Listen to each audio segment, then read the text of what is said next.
തെരഞ്ഞെടുപ്പിന് ശേഷമുള്ള ആദ്യ സിപിഐഎം സംസ്ഥാന സെക്രട്ടേറിയറ്റ് യോഗം ഇന്നാണ് ചേർന്നത്. രണ്ട് പ്രധാന അജണ്ടകളാണ് യോഗത്തിന് മുന്നിലുണ്ടായിരുന്നത്. അതിലൊന്ന് തെരഞ്ഞെടുപ്പിന്റെ അവലോകനമാണ്. രണ്ടാമത്തേത് ഇ.പി. ജയരാജനുമായി ബന്ധപ്പെട്ട് കഴിഞ്ഞ ദിവസങ്ങളിൽ മാധ്യമങ്ങൾ ഉയർത്തിയ ചില പ്രചാരണങ്ങളാണ്. അതിൽ ഇ.പി. ജയരാജനെതിരായ തെറ്റായ പ്രചാരണത്തിൽ നിയമ നടപടി സ്വീകരിക്കുമെന്ന യോഗത്തിന് ശേഷം സിപിഎം സംസ്ഥാന സെക്രട്ടറി എം.വി. ഗോവിന്ദൻ മാസ്റ്റർ പറഞ്ഞു. ഇ.പി.യെ ഇതിന് പാർട്ടി ചുമതലപ്പെടുത്തിയിട്ടുണ്ടെന്നും ആരെങ്കിലും കാണുകയോ സംസാരിക്കുകയോ ചെയ്തതുകൊണ്ട് ഇല്ലാതാകുന്നതല്ല ഇടതുപക്ഷത്തിന്റെ പ്രത്യയശാസ്ത്രമെന്നും ഗോവിന്ദൻ മാസ്റ്റർ പറയുകയുണ്ടായി. ഇ.പി.ക്കെതിരെ ബോധപൂർവമായ ഗൂഢാലോചന നടക്കുന്നു എന്നുള്ളതാണ് സംസ്ഥാന സെക്രട്ടേറിയറ്റിന്റെ വിലയിരുത്തൽ.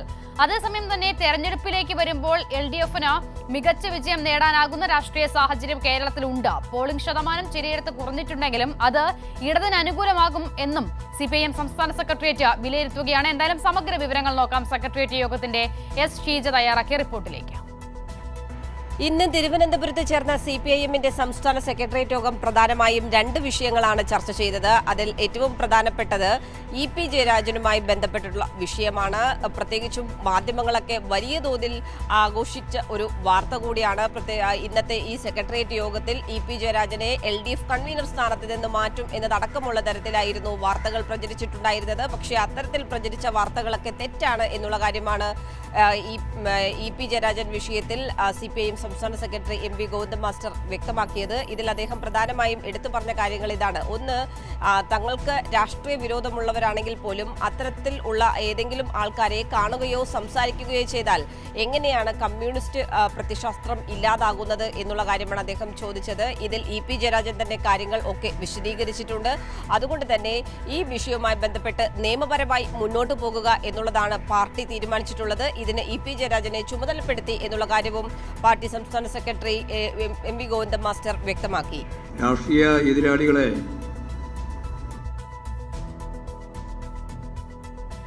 സംസാരിക്കുന്നുണ്ട്. അങ്ങനെ കാണുകയോ സംസാരിക്കുകയോ ചെയ്യുമ്പോൾ അവസാനിച്ചു പോകുന്ന ഒരു പ്രത്യയശാസ്ത്ര കരുത്ത് മാത്രമേ തൊഴിലാളി വർഗ പ്രസ്ഥാനത്തിനും ഇടതുപക്ഷ പ്രസ്ഥാനത്തിനും ഉള്ളൂ. ഒരുതരം പൈങ്കിളി ശാസ്ത്രം വെച്ചുകൊണ്ടാണ് നമ്മുടെ നാട്ടിലെ പ്രധാനപ്പെട്ട മാധ്യമങ്ങൾ ഉൾപ്പെടെ ചർച്ച ചെയ്യുന്നത്. ഇത്തരം തെറ്റായ നിലപാടുകളെയും സമീപനങ്ങളെയും ഫലപ്രദമായിട്ട് പ്രതിരോധിക്കുന്നതിന് നിയമപരമായ മാർഗങ്ങൾ സ്വീകരിക്കേണ്ടി വരും. അങ്ങനെ സ്വീകരിക്കുന്നതിന് സഖാവ് ജയരാജനെ പാർട്ടി ചുമതലപ്പെടുത്തിയിരിക്കുക.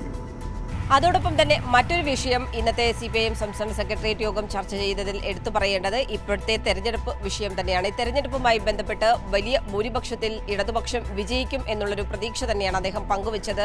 അതിൽ അദ്ദേഹം പ്രധാനമായും ചില കാര്യങ്ങൾ എടുത്തു പറയുകയും ചെയ്തു. അതിൽ ഒന്ന് വടകരയുമായി ബന്ധപ്പെട്ടുള്ള വിഷയമാണ്. വടകരയിൽ കൃത്യമായിട്ടുള്ള രീതിയിൽ വോട്ട് കച്ചവടം UDF-ഉം BJP-യും തമ്മിൽ നടത്തിയിട്ടുണ്ടെന്നും അതോടൊപ്പം തന്നെ വർഗീയ പ്രചരണത്തിനും അശ്ലീല പ്രചരണത്തിനുമാണ് വടകര UDF വേദിയാക്കിയത് എന്നുള്ള കാര്യവും അദ്ദേഹം വിമർശിക്കുകയും ചെയ്തു. നിയമ നടപടിയിലേക്ക് പോകും. ഞാൻ നിയമ നടപടി ആർക്കൊക്കെ എതിരായി നോക്കണമെന്നുള്ളത് കാര്യങ്ങളെല്ലാം വെച്ച് നിയമ നടപടി സ്വീകരിക്കും.